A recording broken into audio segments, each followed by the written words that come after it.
Bonjour à tous, bonjour à toutes et bienvenue pour cette vidéo exceptionnelle, ma première vidéo avec une invitée. Et je suis très contente de recevoir la vice-championne de France en titre et une proche amie de très longue date, Natacha Benmesbah. Nana, bonjour. Bonjour Yasha. Moi aussi, ça me fait plaisir d'être avec toi ce matin. Oui, ce matin, Ça fait... assez tôt le matin, j'ai pas l'habitude, mais il faut commencer tôt la journée car cette journée est assez exceptionnelle pour toi. Ce soir, tu te lances. Ouais, ce soir je me lance. Ce soir je lance.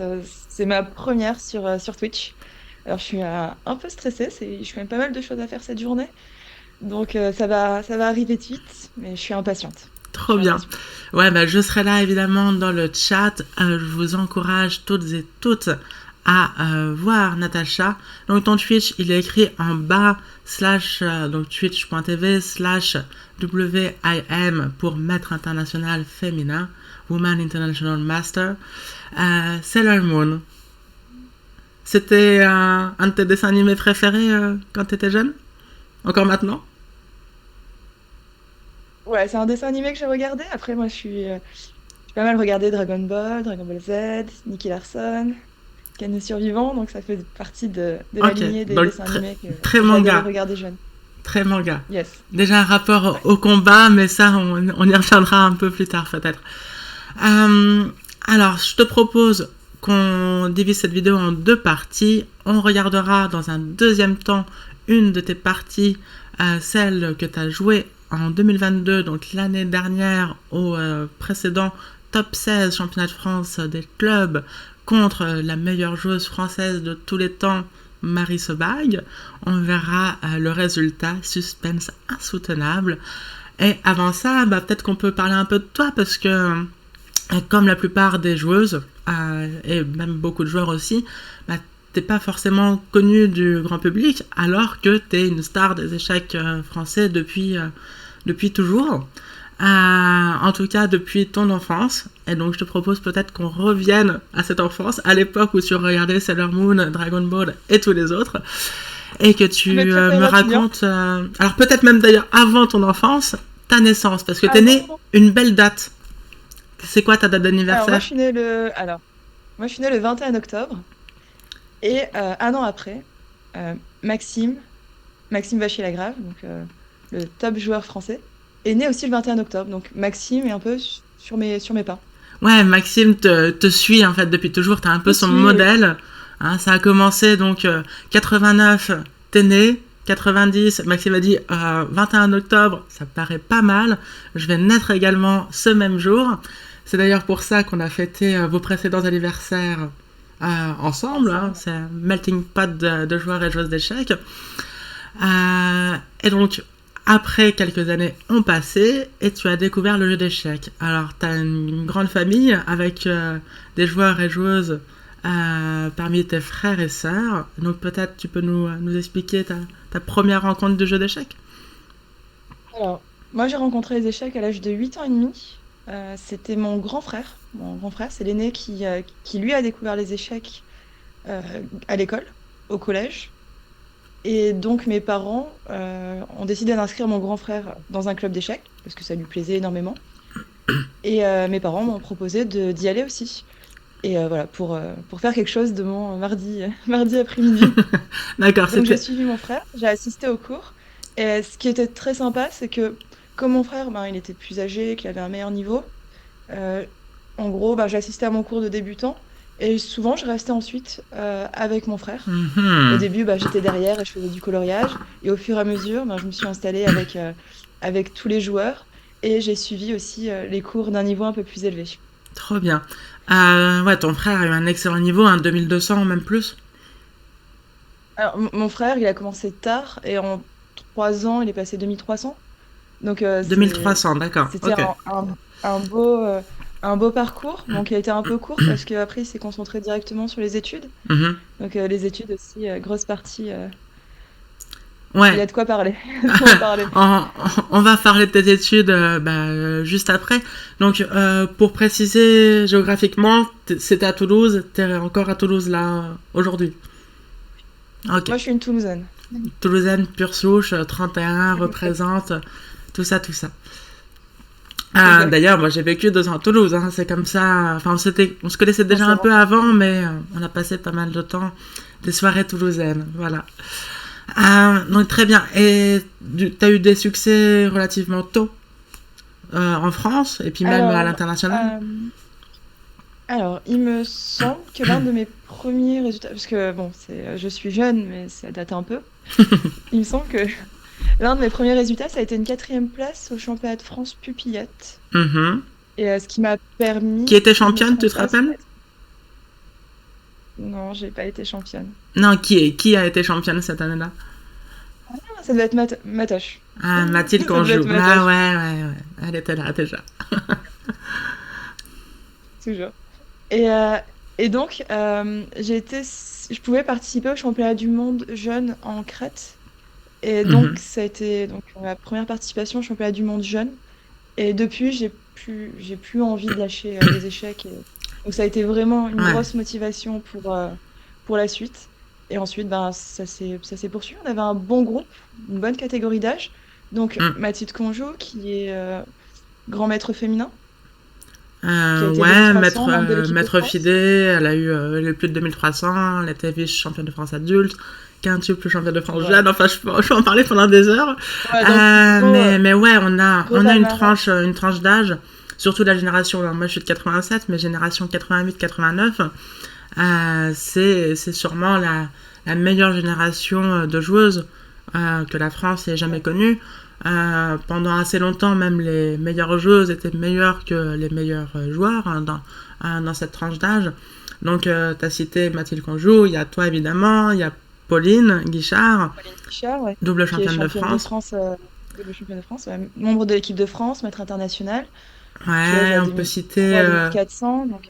on peut citer Mathilde Choisy, on peut citer même des joueuses qui ont arrêté comme Caroline Cochet, Mélanie Véraud, comme Julia Lorenz, etc.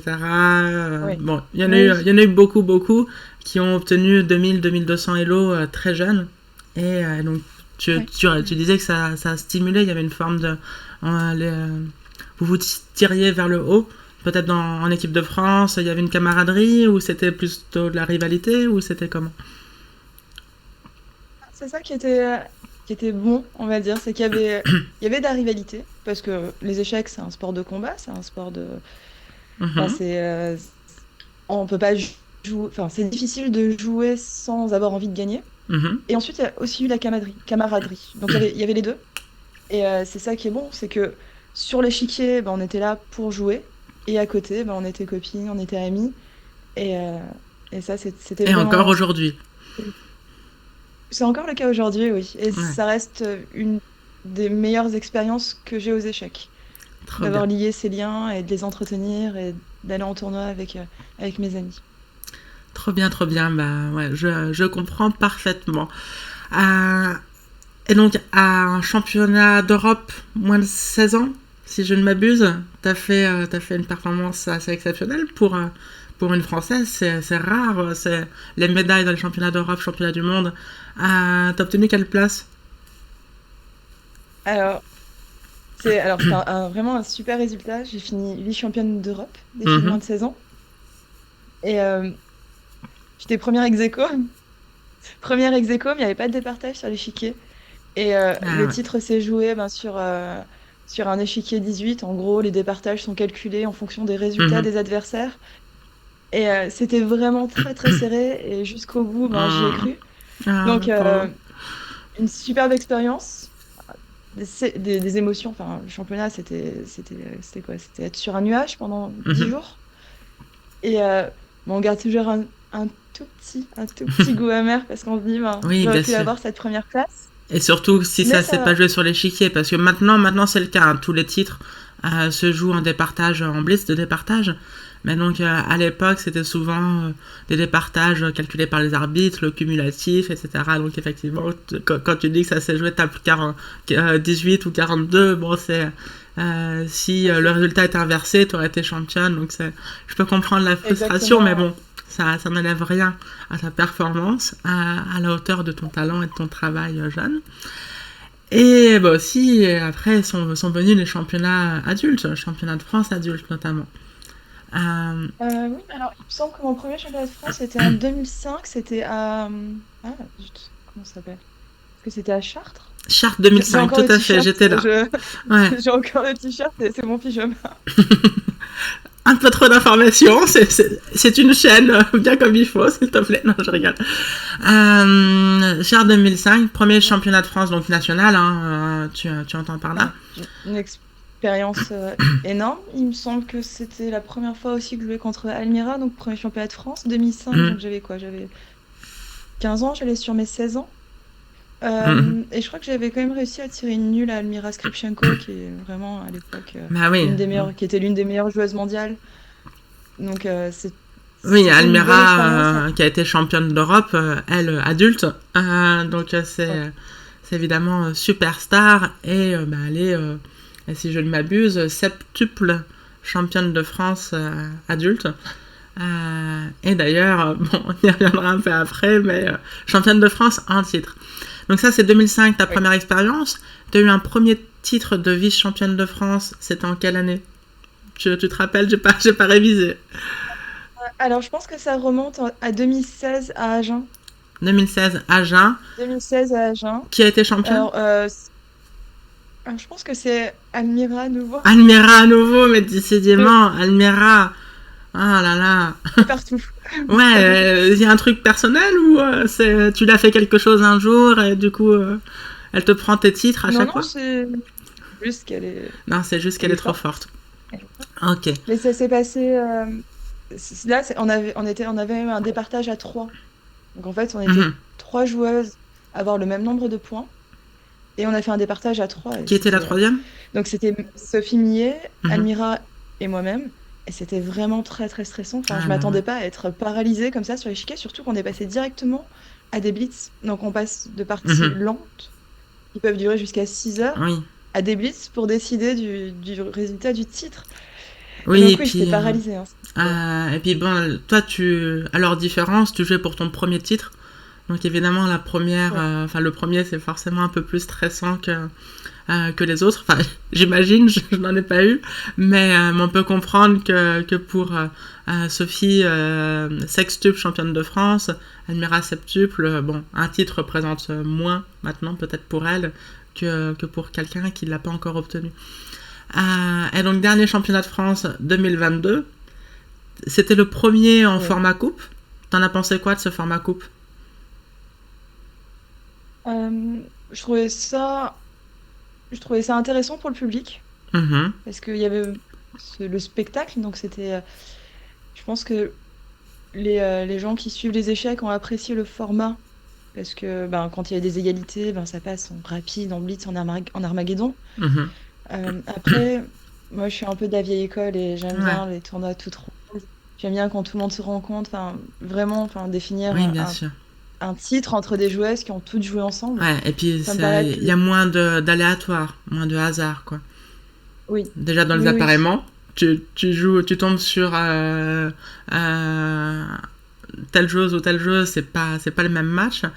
Et puis évidemment, plus il y a de parties, plus la meilleure va C'est avoir de chances de représentatif, gagner, bien quoi. sûr. Ouais, moi je t'avoue Mm. que normalement premier national cette année, j'aurais préféré un système à l'ancienne, très boring, désolé pour le spectacle, mais j'aurais préféré être certaine de jouer mes 9, 10, 11 parties comme avant. Euh, et donc ce premier championnat en système coupe, c'est plutôt excellemment bien passé pour toi, on peut le dire. Oui, ça s'est bien passé. Donc, bon, bon, j'ai eu un peu de réussite. Après, bon, ça fait partie du jeu, hein, bien sûr. Ah, il en faut, Je oui. pense pas que la chance existe vraiment. Enfin, on se crée les Mhm, situations qui nous sont favorables. mhm. Euh, donc, je crois premier. Donc, ça a commencé en huitième. Ouais, Je me rappelle 16 plus. joueuses, Donc, j'ai huitième de rencontré. finale. Merci. Je crois que j'ai rencontré Manon Chipke, la première, Mhm. au premier match. Donc Manon, c'est une jeune joueuse ben, qui est en train de monter. Fallait faire attention parce qu'elle a parce que bah, les jeunes sont dangereux, hein, Bah oui, ça oui, fait oui. partie des postulats Non. qui est tout joueur d'échecs doit connaître. Notre jeune ami Messine, donc qui vient de Metz, très dangereuse, appareillement piégeur, parce que favorite évidemment sur le papier, mais bon, on sait que des accidents arrivent vite contre les jeunes. Mais t'as passé ce premier tour avec un peu de suspense, mais sans trop d'encombre aussi. Ouais, alors la première ronde, c'était. Il y a eu un peu de suspense parce que la première ronde, bon, la position était à peu près égale et là je fais une erreur et tout d'un coup, Je me mon rappelle. adversaire se retrouve avec une dame contre tour et fou, donc elle a une dame en plus. Et après quelques imprécisions, ben, j'ai réussi à trouver une nulle qui sort un peu qui sort un peu d'un chapeau, quoi. Chapeau de magicien. Magicienne Donc Nana, voilà, ok. première partie. Voilà. Après, deuxième partie, il me semble que j'étais plus dans le contrôle et il n'y a pas eu de souci. Ensuite, quart de finale donc contre Pauline Guichard. Ouais. Donc, Qui revenait on de en parlait sursis tout des à l'heure, Olympiades. amis de très longue date. Ouais. Et en plus, on était toutes les trois en colocation pour ce championnat. Donc, c'est vraiment jouer contre sa coéquipière, quoi, d'une certaine manière. Mais bon, c'est le jeu à ce niveau-là. Hein. Beaucoup sont copains-copines depuis longtemps. Et en système coupe, il faut une vainqueur. Et il s'est trouvé que ça, c'était toi. Alors, nous, on a pris l'habitude, dans notre petit groupe, de jouer toutes nos parties. Donc, en fait, il n'y a pas. Mhm. Je veux dire, il n'y a pas de complexe maintenant. Tu veux dire contrairement à certaines, c'est ça?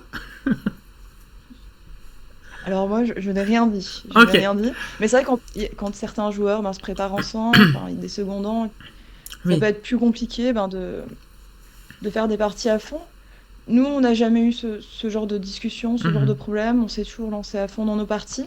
Donc il y a très peu de nuls, souvent de victoires ou défaites.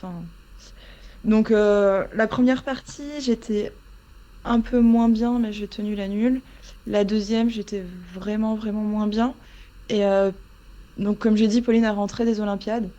Et donc, elle venait d'enchaîner, je pense, 11-13 parties. Elle était épuisée. Donc, Plus elle le rentrait bien. voyage. Donc, plus ce voyage, ouais. Décalage Plus horaire, tout ça. survivre à la nourriture indienne. Oui, bon, là aussi, Donc, pas voilà, trop donc, en fait, d'informations, mais oui. non, mais je sais que c'est risqué, mais voilà. Donc, elle était épuisée. Et donc, elle a fait une erreur de calcul. Elle a zappé un coup intermédiaire. Ouais. Qui fait que j'ai pu. Sa variante, sa combinaison était juste mauvaise. Et donc, après, j'étais gagnante. Et j'ai gagné la partie. Donc, on a passé la montagne Pauline Guichard. Ouais, bah oui, ce qui était la championne de France en titre. Championne de France en titre, ouais. Et ensuite, demi-finale contre Sarah Dijeli. Alors, première partie. La partie, il me semble que c'était à peu près. Je me rappelle plus. Je pense que je sais plus. C'est pas grave.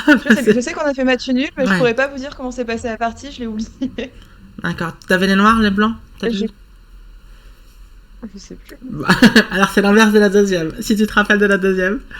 Je pense que la deuxième, je m'en rappelle parce que j'avais les blancs. Ouais, non, j'avais les noirs.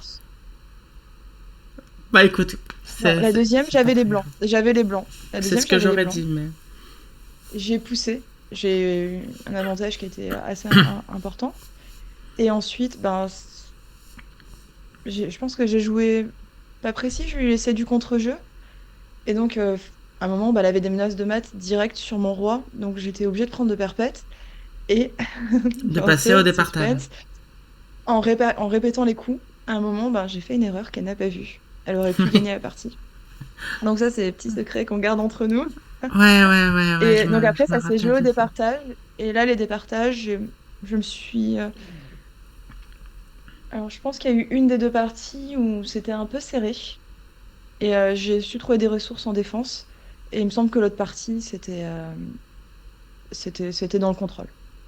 Voilà, deuxième partie, c'était dans le contrôle. Très bien. Et enfin, la dernière... On est en finale. La finale contre... On est en finale contre Almira. Et là, malheureusement, j'ai pas su m'exprimer dans mes parties.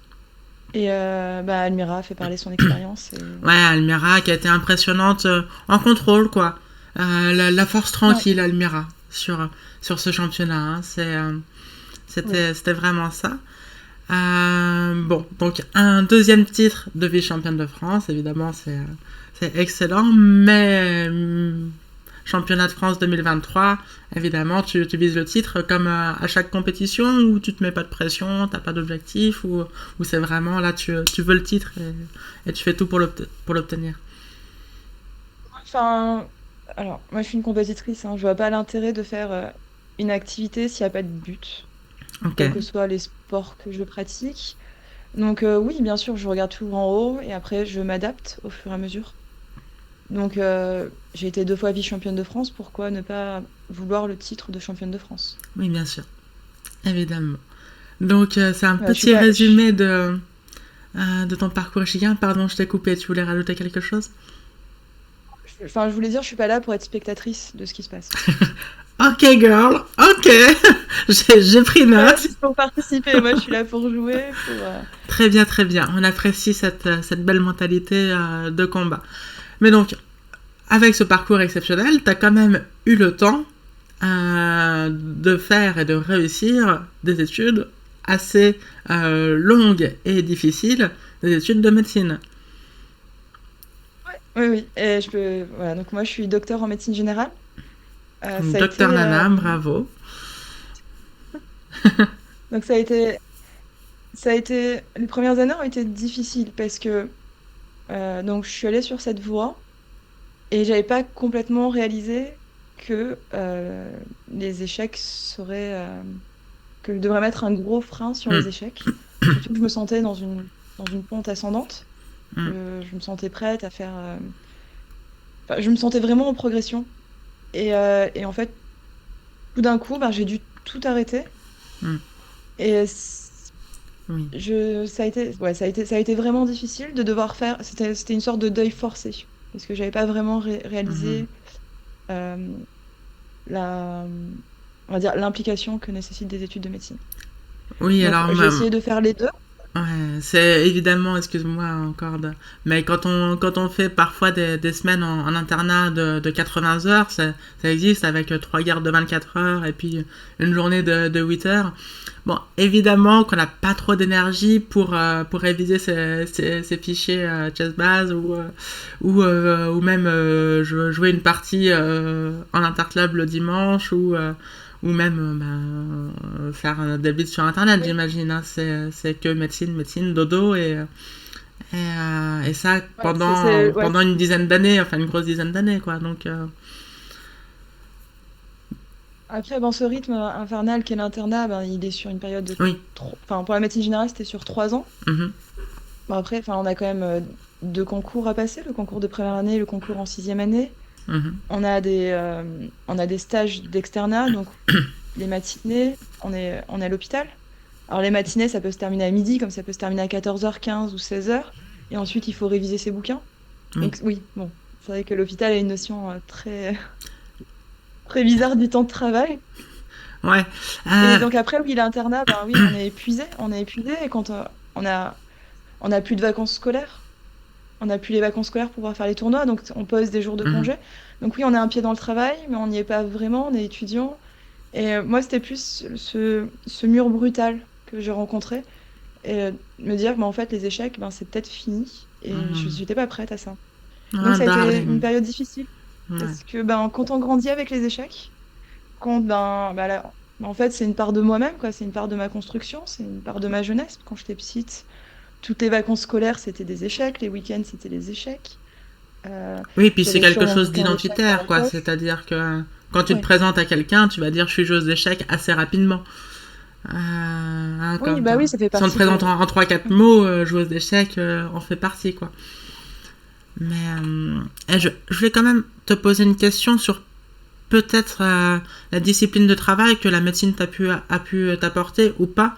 Parce que c'est vrai que chez beaucoup de joueurs et de joueuses d'échecs, adolescents, on va dire, on n'est pas forcément habitué à être hyper rigoureux, rigoureuse au travail. Hein, la plupart des grands maîtres français n'ont pas été les meilleurs élèves. Beaucoup ne sont pas bacheliers.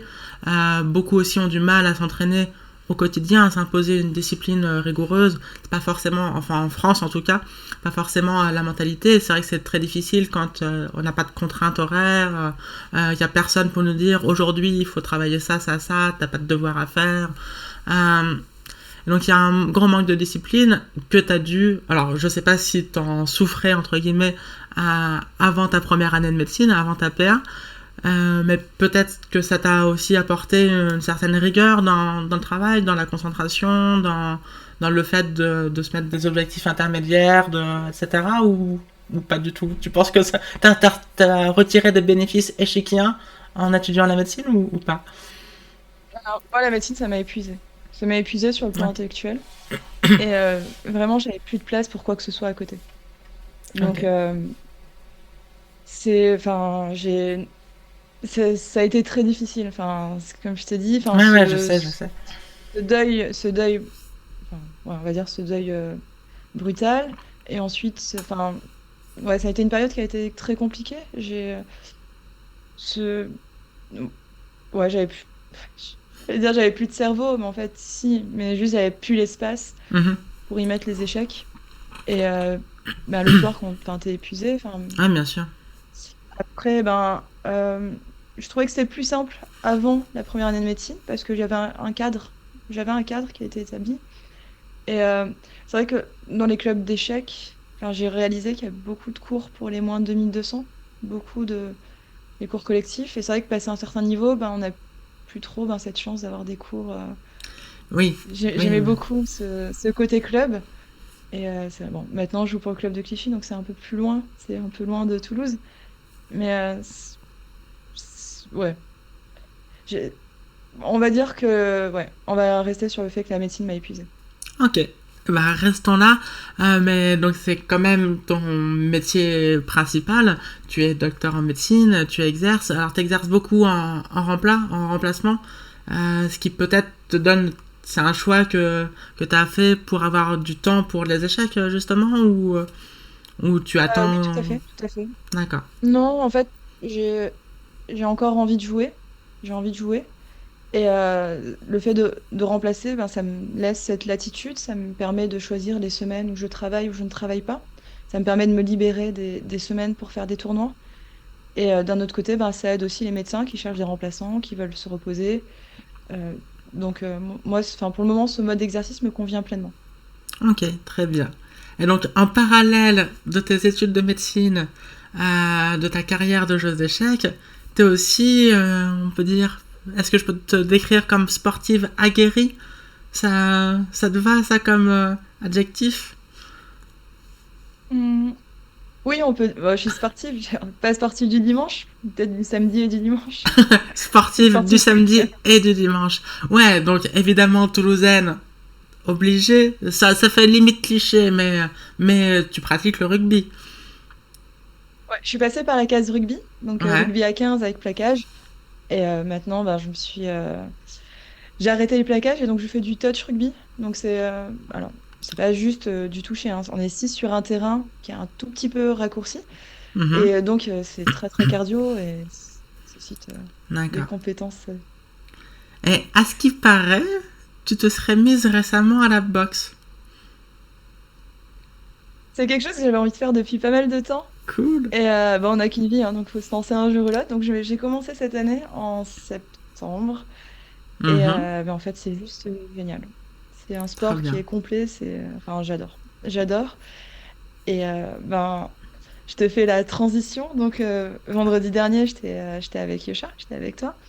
Et on est allé assister au match de chessboxing à Paris. Et c'était waouh. C'était euh, C'était complètement fou. C'était complètement fou l'ambiance, le suspense. Enfin, j'ai adoré.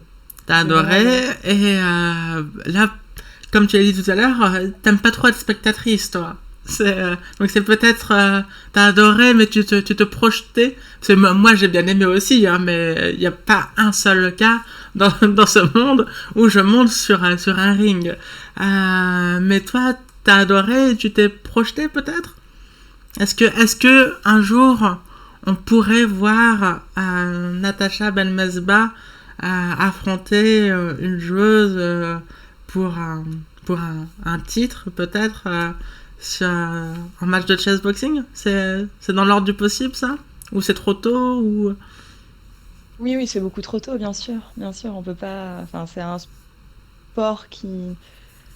Bon, en fait, enfin, ça peut être dangereux si on n'est pas prêt. Monter sur un ring contre quelqu'un qui est beaucoup plus fort à la boxe. Enfin, on peut Mhm. espérer de mater aux Oui. échecs assez rapidement. Parce qu'en fait, le chessboxing, c'est une alternance de round d'échecs et de boxe. Donc, on Mhm. commence par un round d'échecs, on enchaîne avec un round de boxe et on alterne. Donc, euh, si je gagne aux échecs, pourquoi pas? Si on veut être sûr que je gagne dès le premier round, oui. Mais après, voilà, il faudrait que le niveau soit similaire. Donc, pour le moment, il faudrait que ce soit vraiment une joueuse débutante à la boxe. Et Ouais. Bon, ça on pourrait avait vu être, des ça matchs pourrait être Andrea cool. Botez contre Dina Belenkaya. Par exemple, une des deux, ça serait pas mal dans l'idée pour t'affronter. Elles sont relativement débutantes à la boxe. Elles sont, bon, il y en a une qui est beaucoup plus forte, l'autre, enfin beaucoup. Elle sait jouer, hein. Botez, elle est 1900-2000, donc faut quand même gagner la partie, mais Dina, elle est de ton niveau. Donc ça pourrait être des matchs assez sympas. Ça pourrait, ouais, ça pourrait. Après, il faut voir par rapport au poids, voir si on rentre dans la même catégorie de Mhm. poids. Mais ouais, ça pourrait être des matchs intéressants. Après, ben, on verra On parce verra. que c'est encore beaucoup trop tôt. Et... Alors, à quelle fréquence Mais c'est, en tout cas, tu pratiques ton sport?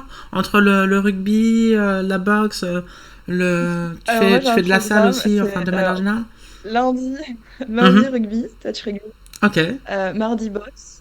Mercredi, parfois après-midi et deux, boxe. Parfois, jeudi ou vendredi, la boxe. Et peut-être une fois à la salle. Un truc dans le genre. ok. Donc ouais, on est quand même sur une sportive aguerrie. Je maintiens mon qualificatif. Bah, très bien, Natacha. Je suis contente d'avoir contribué à ce que le public te connaisse un peu mieux. J'espère que ça leur a plu, de rentrer un peu dans ta vie, de te découvrir. Et maintenant, on va te découvrir encore mieux chicanement, si tu le veux bien, en analysant brièvement ta partie contre Marie Sobach, donc disputée en juin 2022 au championnat de France des clubs. Donc Marie joue pour le club multiple champion de France consécutif de Bichevillers.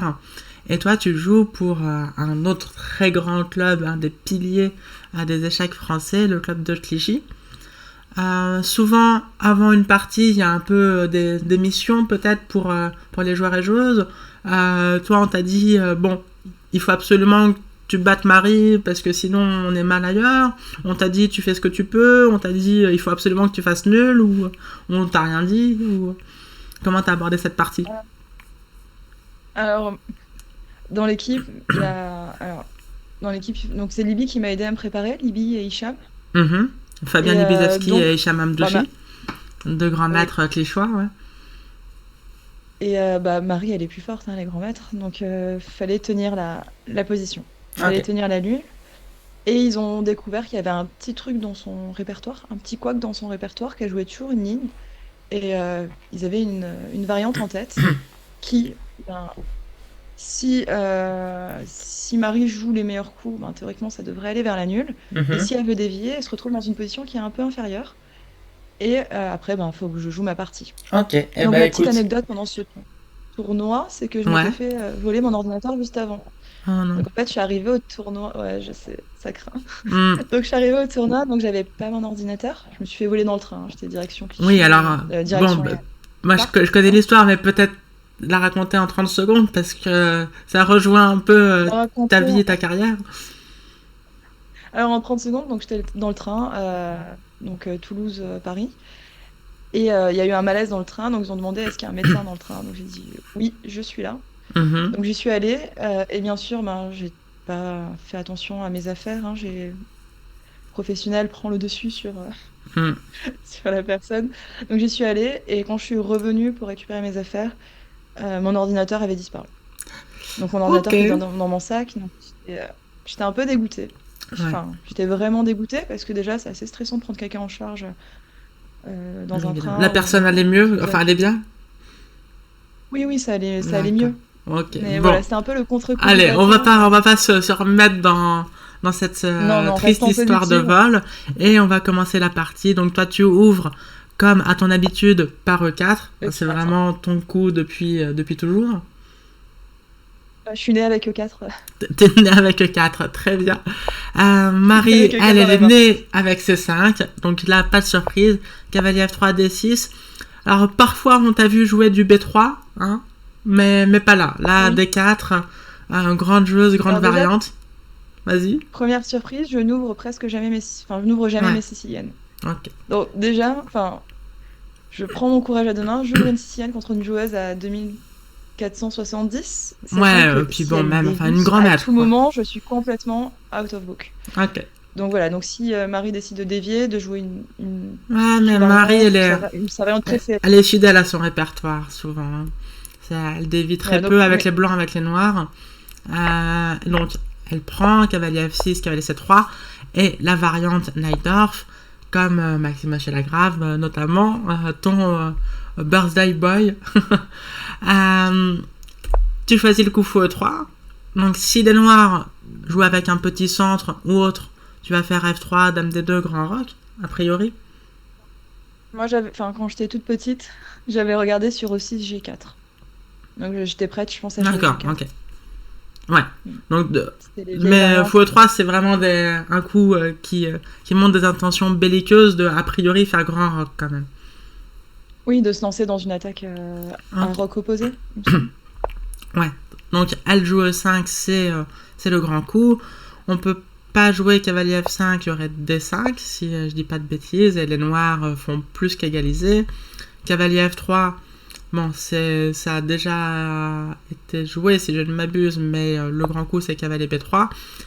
Et là encore, on prépare le plus souvent F3 Grand Roc. Mais toi, tu avais ta petite idée, donc suggérée par nos amis Fabien Libizewski et Hicham Amdouchi. Sur Feu 6, t'as pas joué F3, qui doit être le grand coup, mais H3.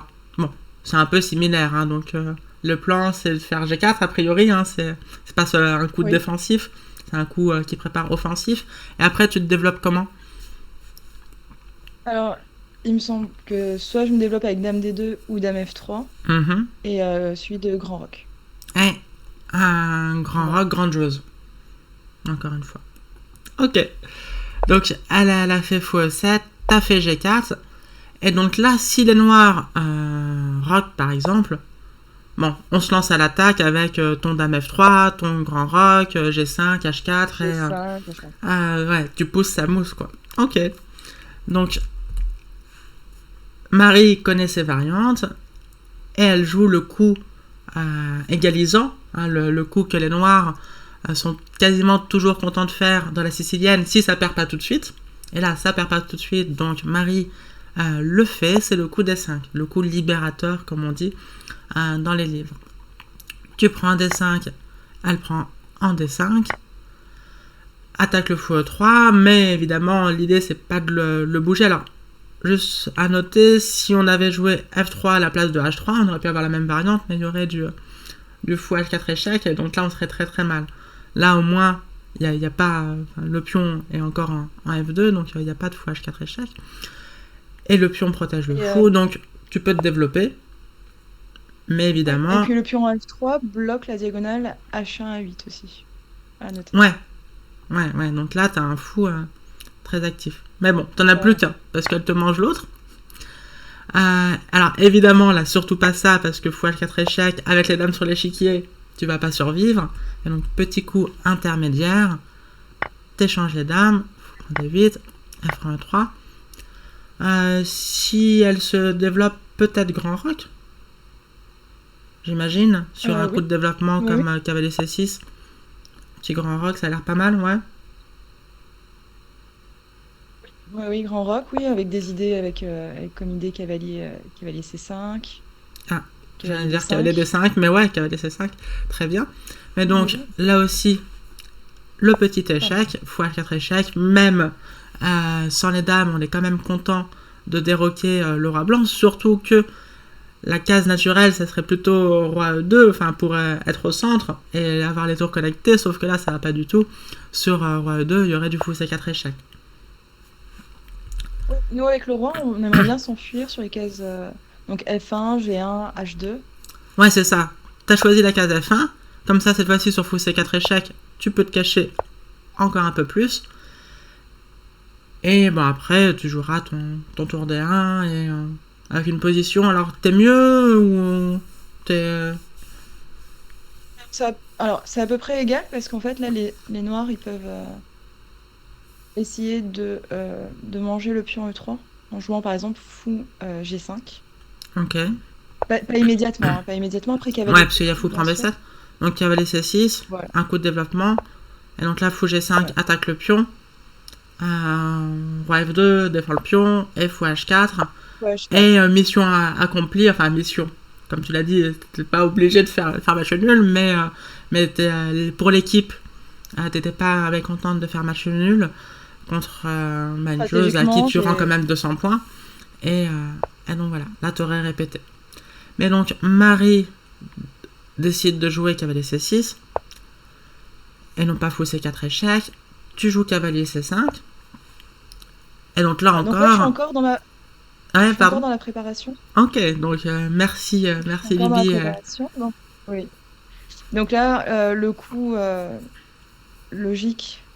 Donc là, je menace donc de prendre en E6 et de manger en B7. Ouais, donc Donc cavalier le prend coup E6 logique pour les noirs positionnellement aurait c'est été. A3 et cavalier prend B7 tactiquement c'est A3 aussi. Oui. Donc Alors, juste. Oui. Donc, fou C4 échec, c'était le coup qu'on avait regardé. Fou C4. Mhm. Donc, roi G1. On va G1 c'est l'idée. Tu menaces toujours cavalier prend Donc là, B7. Donc, voilà, donc on protège le pion B7. ok, par tour B8. Oui, par Il tour n'y a pas B8. cavalier Ouais. prend B7. Ouais, donc c'est. Non, pardon, c'est pas tour. Là on peut faire grand roc. Euh, Oui, sur Grand Rock, je pense que je joue B3 tout simplement. Ouais c'est ça. B3 et sur fou E6. Là on prend et puis La un cavalier prend truc comme E6. ça. En fait, Un truc comme oui, ça, et par là, exemple cavalier positionnellement, E4, ça c'est... Oh, qu'est-ce que j'ai envie d'avoir les blancs dans cette position. Le matériel est égal. Il y a un fou contre un cavalier, mais regardez ce fou et regardez ce cavalier, et puis regardez la structure de pion des noirs, ça c'est totalement gagnant pour les blancs. en fait, l'idée c'est que sur B3, Ouais. c'est de jouer fou G5 pour les noirs. Waouh. Parce que le cavalier en C5 est Donc en prise. B3 attaque le fou, mais fou G5 intermédiaire contre-attaque sur le pion, donc surtout pas B prend fou, fou prend A3 échec, on gagne le cavalier, donc ça on serait perdante. Sur fou G5, Nous, on protège. tu fais roi Tour 1, F2 protège. et on retrouve notre Ouais. répétition. Alors peut-être c'est du tour des deux échecs, roi G3, bon, ça fait un peu peur quand même, cette... Les deux échecs, peut-être qu'on a roi. On a roi E1, non? Ah non, ouais, roi G3. ouais, faut continuer à protéger le fou. Alors après, tu me diras, les noirs ont toujours ça en l'air. T'as cavalier E4 qui peut arriver, attaquer la tour, attaquer les fous. Ok, bah, il y a toujours le fou prend C6 pour détruire la structure. Donc, bon, position complexe. Mais donc, a priori, la théorie dit fou C4 échecs et répétition sur le meilleur coup de part et d'autre. Mais donc dans cette position, Marie décide de roquer. Alors c'est pas seulement pour mettre son roi à l'abri ou connecter les tours, c'est évidemment pour mettre la tour sur la même colonne que ton roi. Donc par exemple, si je disais là, comme tout à l'heure, enfin, je voulais faire fou prend cavalier et cavalier prend, si là je peux jouer cavalier E4, je suis gagnante. Mais le problème c'est qu'après roi E2, donc si les noirs jouent un coup comme ça, on joue cavalier E4, c'est la même position que tout à l'heure plus ou moins, ça change pas grand chose. Et les blancs, là, c'est leur rêve cette position, si je pouvais avoir ce genre de position dans toutes mes parties. Mais donc On là, n'a pas pas le du temps tout. parce que là, oui. Ouais, on se prend une Les grosse roi F2, attaque et on va se faire mater, même sans les dames, quand la deuxième tour va arriver en jeu. Ouais, c'est très, Bah, très c'est dangereux. totalement perdant. Alors, juste, non, faut juste noter que Marie a sciemment roqué. C'est-à-dire Mhm. qu'elle savait qu'elle aurait une position possiblement inférieure, légèrement D'accord, inférieure, mais elle souhaitait jouer pour le gain.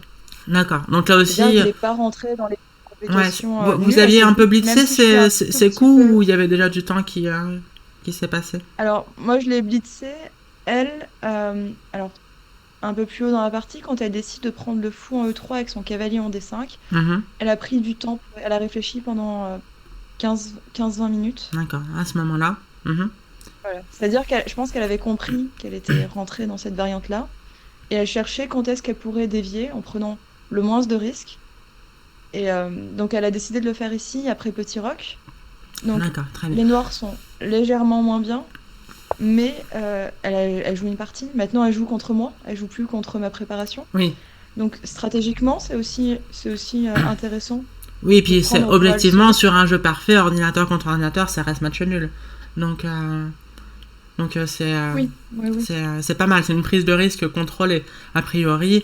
Peut-être aussi que s'il y a un peu de temps que c'est passé, elle a regardé les autres échiquiers, peut-être que c'était pas bête pour l'équipe aussi, que elle joue pour le gain à ce moment-là. Et donc là, plusieurs coups possibles. Toi, t'as pris en B7. Bon, ça prend un pion, ça a Alors l'air. le plus précis dans cette position, c'était de prendre le cavalier en C6, fou prend C6. Ok, comme j'ai montré, mais donc là, pas de prendre E6, surtout pas. De jouer quoi à la Non, non, place? on n'ouvre pas la colonne. On peut jouer cavalier E4, je pense, ou roi D2. Cavalier E4, peut-être. Celui-là? Je sais plus. Euh... Ouais, tour D1. On peut faire tour D1. Tour D1, Allez, on tour occupe la D1, colonne. tour D1 vendu. Tour D1 Voilà. vendu, Tour D1, donc on occupe la colonne. sur cet échec, on s'en fiche. Bon, bah là, il n'y a pas d'autre échec. Sachant qu'on va chasser le fou avec B3 ensuite. Ouais, c'est Donc marrant le cette fou en position C4. qui est relativement ouverte. Et les noirs ont la paire de fous. Mais en fait, les fous sont pas du tout bien coordonnés. Bon, d'ailleurs, l'échec est un peu naïf. Hein, parce que roi G2, c'est un coup qui améliore ta position. Donc, il faut pas donner cet échec. Mais donc, ça, c'était le mieux. Ok. Mais toi, t'as vu un pion et schlac. Tu l'as mangé. Alors en fait, j'ai eu une Bon, ça réflexion. attaque le cavalier, donc Je me suis dit, ça paraît pas si bête, dans la quoi. variante principale. Mhm. Ouais, oui, oui. J'ai dit, si dans la variante principale, les noirs essaient de protéger le pion B7, c'est que Ouais, peut-être les autres coups, sur les autres coups, la prise en B7 il doit faut le être prendre. correcte pour les blancs. Ok. Je me suis dit, ben oui, je vois un pion, je le mange. Mais il se trouve que ça donne quand même du contre-jeu pour les noirs. J'ai le roi qui est, Mhm. qui est faible, hein. Maintenant, les noirs peuvent jouer F5. Je sais pas ce qu'elle a joué, parce que enfin, plus tard, ils pourront jouer Oui, F5. oui, oui. Ouvrir la Là, colonne là, sur ça le paraît roi. optimiste quand même de sacrifier le cavalier, mais évidemment, elle va le bouger. Et ça reste paire de fou, position ouverte. Bon, on peut parler de finale, mais on peut aussi parler de milieu de jeu sans les dames. Il y a encore beaucoup de pièces, donc la sécurité du roi est un facteur important. Et donc là, elle joue cavalier B4, ça paraît très bien. Elle bouge le cavalier qui est en prise, contre-attaque sur le pion C2. Tu le défends en jouant fou E4, ça paraît très naturel. Et donc elle ouvre la position par F5. G prend F5, forcé. Fou prend F5, menace de découverte. Donc il faut absolument bouger son roi. Roi E2 semble forcé. Avec l'idée que prise serait mauvais pour les noirs parce que le cavalier prend. Contrôle la case F2. Et donc on retrouve notre super cavalier E4 qui tient toute la position à lui tout seul. Et donc Marie a un pion de moins. Elle le regagne par cavalier prend C2. Sur fou prend, il y aurait fou prend C2, donc très bien. T'as la tour attaquée sinon, donc il faut la bouger. Tu l'as mise en C1, bon, paraît pas mal. Tour F1 était aussi possible, hein. Tour A, F1. Tour A F1, ouais, menace Attaque le fou le F5. fou, donc peut-être force cet échange. Ouais. Ok. Ouais, bah très bien, donc après avoir, est-ce qu'on prend d'ailleurs, est-ce qu'on attend que les noirs prennent? Ok. Mais donc t'as choisi la case C1, le cavalier doit rebouger. Ouais, je t'avoue, ouais, peut-être tour F1. J'aime bien parce que j'ai tellement envie d'avoir mon cavalier en E4. Mais bon, je suis tombée un peu amoureuse de ce cavalier là, en voyant toutes les variantes précédentes où il tenait toute la position, elle est tout seul. Donc tour AC1, cavalier B4. Et t'attaques à nouveau le cavalier parce qu'il n'a pas de case A3. Donc on regarde par élimination. Aucune case. Et c'est là que Marie a joué un coup qui est très très intéressant. Ouais, Et elle a joué tour à B8. Waouh. ouais. Donc l'idée c'est que si tu prends, elle prend un E4. tu reprends E4, tu reprends B7. Alors certes, on a le cavalier E4, mais maintenant, c'est les blancs qui ont leur structure toute pourrie. Oui. Donc cette Alors, position, tu certainement que serais... ça va tenir, hein, je pense, Ouais. après tour C4, certainement. Ouais, tu protèges le pion. Ouais, mais bon, c'est pas très agréable, on va dire. Alors après, il n'y a pas beaucoup de pions. Lui, il est faible aussi. Donc sûrement match nul, mais... Ouais, donc... Je vais dire, je dois choisir les noirs, je suis pas certaine non plus. Ok, donc ça, c'était possible. Donc, il y avait un autre coup qui était possible, c'est cavalier D6. Cavalier D6. Donc reprotège le fou et... Enfin, le fou des blancs et attaque le fou des noirs. Donc là, elle joue quoi? Parce qu'on a Alors, toujours le fou cavalier là aussi, attaqué. oui, bah, en fait, on menace de manger deux pièces sont en prise. Il y a le cavalier en Ouais. D4 et le fou en Donc ça a l'air F5. problématique quand même. Oui, ça a l'air problématique, oui. Alors, Euh, sur fou E6, Ok, donc fou E6, c'est un coup. Si je prends... donc tour F2 échec, bien sûr. Donc Tour là, les F2 noirs vont me échec, sacrifier une bien pièce. sûr. Ok, dit-elle sous le ton de l'évidence. Roi D3 et du clou, c'est ça? Oui, on cloue le cavalier. Et Ok. donc, on va reperdre la pièce. Les noirs vont regagner la pièce qu'ils viennent de sacrifier. Et on a une position qui est un peu... Ça nécessite des calculs, mais ça devrait être à peu près égal. Ouais, moi Après j'ai envie fou de faire ça. D5, ouais, ça l'a risqué quand même après fou E7. Ouais, je suis un peu cloué de partout là. Les Ouais. cavaliers qui se protègent, en fait, c'est rarement une bonne idée parce que du coup, ils peuvent plus jouer. Oui, surtout que tu as des thèmes de clouage. Enfin, après fou F5, fou E7, enfin, il y a... Oui, oui, le non, roi ça il est va au pas du tout. centre, les fous, là. Non, j'étais Ça contente peut d'avoir un peu vu artificiel. une petite combinette, mais c'est la combinette qui perd. Donc tu me dis que fou D5 est mieux. Euh, D5, roi E4. Et en fait, petit à petit, on ok, va... un truc comme ça. Ah, c'est marrant. Ok, avec du Ouais, contre-jeu aussi, maintenant, c'est surtout prend B2, ça peut être à toi d'attaquer. Ok, donc oui, cavalier oui, D6 oui, c'était le mieux. Mais t'as joué cavalier C5. Et donc, cavalier C5. En fait, là, sur cavalier C5, il y a un coup qui est vraiment bien pour les mhm. noirs. Le mari n'a pas vu. Et, Ok, donc alors si vous voulez et trouver c'est... le coup que la meilleure joueuse française de tous les temps n'a pas vu, faites pause, allez-y, bon courage. Je crois qu'il n'y a pas un cas où j'envisage. Alors peut-être un cas, ouais, si, mais bon, faut. Il est caché ce En coup. fait, moi non plus, je l'avais pas vu, hein. Moi non plus. D'accord. Enfin, personne ne l'avait vu. Et en fait, le coup Un de tes est coéquipiers assez peut-être l'avait intéressant. vu ou c'est l'ordinateur qui l'a donné? C'est l'ordinateur. C'est Ouais, l'ordinateur. ok. En fait, là, le cavalier, il va sur une case vide, sur le bord de l'échiquier. Ok. Cavalier A2. Cavalier A2. C'est légal, effectivement. Cavalier A2, donc avec l'idée surprise, on prend B2, on prend On un 4 prend d'abord. E4. On prend un 4 Ouais. d'abord. Et tour prend B2. Ouais. Et tour prend B2 va regagner la pièce. Avec un gros pion de plus cette fois-ci. Oui, avec le pion A qui va pas tarder à tomber. Enfin, la Ok. position est écrasante pour... Et donc complète écrasante et gagnante pour les noirs. si on ne prend pas...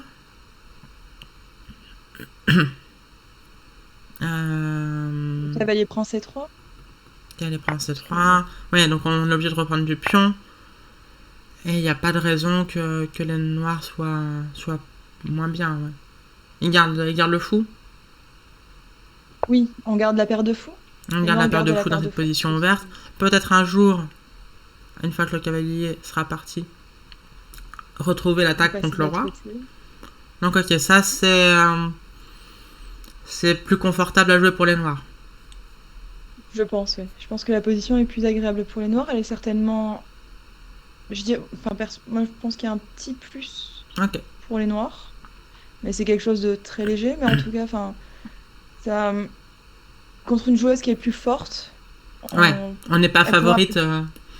On n'est pas favorite. Non, non, non. Même dans les positions égales, contre les joueurs plus forts, Oui, ça oui. nécessite beaucoup d'énergie pour maintenir l'égalité. Donc là, Évidemment. elle est partie sur quelque chose Bah, qui a l'air complètement très tentant. surprenant. Qui a l'air très tentant, visuellement en tout cas. Moi, je me rappelle, Alors, parce c'est que quelque chose... j'étais dans la salle, je jouais aussi. Et donc, elle a joué fou G4 échec, H franc G4 tour F2. Moi, je suis arrivée à ce moment-là. Et mon premier réflexe, c'était de me dire, oh non, mais nana, non, qu'est-ce que t'as fait? Pardon, j'ai pas eu confiance en toi. Ouais, parce que donc, quand Marie, bon, c'est peut-être biaisé aussi, parce que bon, Marie, j'étais fan depuis toujours. Elle est un tout petit peu plus âgée que moi. Elle a toujours été super forte. Elle était championne de France en mixte chez les jeunes. Et c'était la première joueuse française grand maître. Donc superstar, quoi. Donc quand Marie sacrifie une pièce et bah là nous place cet échec, on peut se dire que ça va pas. Mais toi, donc j'imagine t'avais prévu fou G4 et t'avais vu que ça n'allait pas. Non? Non. Non, c'est-à-dire elle t'a joué fou G4 et tu t'es dit... Alors en fait, je n'avais absolument pas envisagé fou G4. Et alors, dans la position, en gros, si les noirs voient cavalier A2, ben, ils sont bien. Sinon, ils ont pas de coup. Enfin, sinon, les blancs sont mieux. Ouais. C'est-à-dire que donc les noirs doivent faire un truc de bizarre, quoi. Il s'est trouvé que c'était pas fou G4, c'était cavalier A2. Mais si les noirs font rien de bizarre dans cette position, bah t'es juste beaucoup, beaucoup mieux. Donc toi, tu t'attendais genre à ce qu'elle prenne. Fou prend E4. Ouais. Cavalier prend. Cavalier celui-là. prend, ouais. Et en fait, là, oui, on est juste mieux. Cavalier D5. Le B4, cavalier s'en va, on joue B4. On a la majorité, les super cavaliers. Mon amoureux, là, en E4. Et tout va bien dans le meilleur des mondes. Donc toi, t'étais hyper sereine. En me disant que t'allais obtenir ça. Et donc là, tout d'un coup, je vois fou G4 sur l'échiquier. Alors j'ai eu un coup de stress parce que je n'avais pas du tout envisagé fou G4. Oui, et puis c'est un coup... on peut abandonner 2 coups plus tard, quoi, si ça marche. Oui, ben, il se trouve en fait que ça marche... Alors ça marche pas du tout. Ça marche pas du tout, mais c'est très joli. C'est très joli parce qu'on est obligé de prendre... Alors moi aussi, mon premier réflexe quand je suis arrivée là, c'était vraiment de penser que t'étais foutu. Mais en fait, après tour F2 échec, bah, il faut juste croire en soi.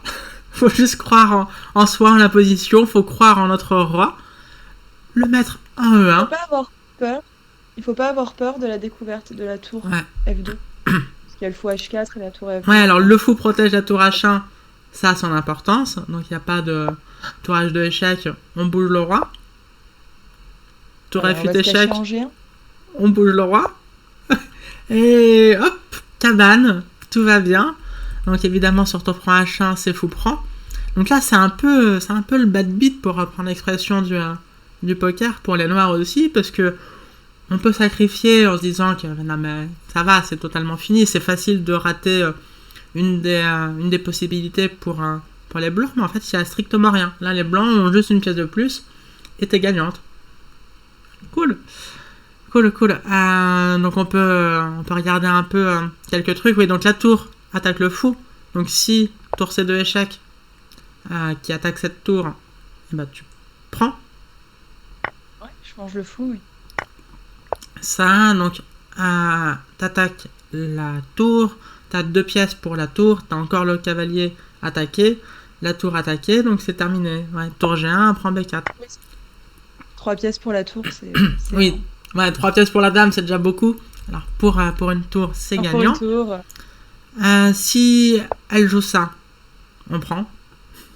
Ah oui, parce que ça aurait pu être un mat. Ça aurait pu être un mat très joli. Un roi E2. Non, Nana, non. Pas ça, pas après tout ce que t'as fait, Nana. Mais en fait, non, pas du tout. Roi D2, ça peut être un truc qu'on rate. De loin, on se dit qu'on est la meilleure, c'est trop fort. Et puis le coup de cavalier qui recule, qu'on a oublié.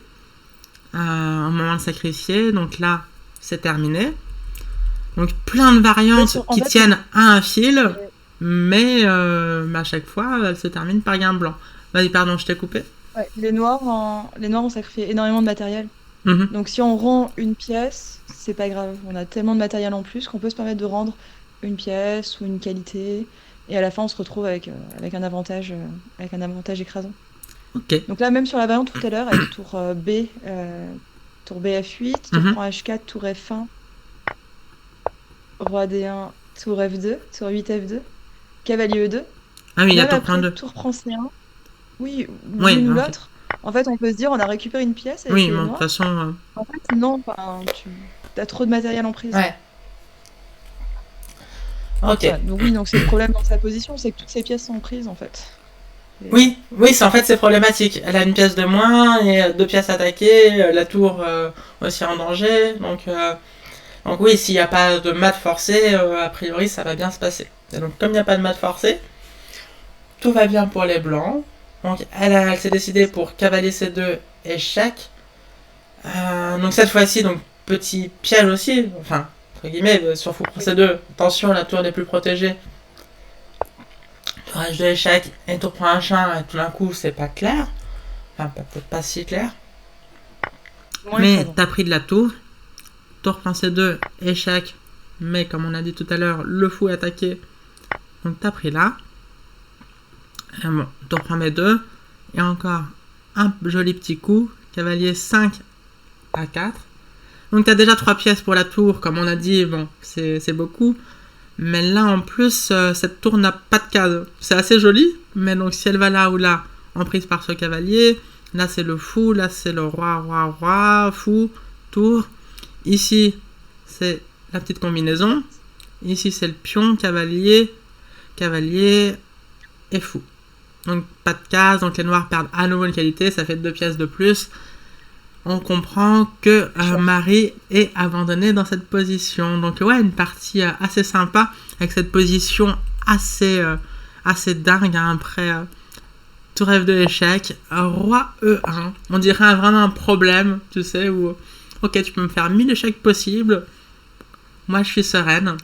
Donc, cool. Bravo Natacha. Merci beaucoup. Écoute, avec grand plaisir. Moi, de mon côté, ça m'a donné envie de refaire ce genre de vidéo, peut-être avec d'autres joueurs, d'autres joueuses. Si ça vous a plu, laissez des petits commentaires. Et donc, on n'oublie pas, le plongeon dans le grand bain pour notre ultra sportive. Ce soir, à quelle heure? Début? À 21h. 21h. Donc, twitch.tv/WIM_Sailor Moon. C'est écrit en dessous de Natacha. T'as aussi un Twitter. C'est quoi ton hâte? Alors c'est Natacha, donc tiré du 8. Ben. Ben M. B-E-N-M. Ouais, parfait. Donc, retrouvez Nana, Docteur Nana, la vice-championne de France sur Twitch ce soir. Donc, ce soir, le 7 février. Et donc, abonnez-vous pour ne pas la rater ensuite. Et moi, je vous dis à très bientôt. Belle journée ou belle soirée. Ciao. Au revoir, Nana. Au revoir, Yosha.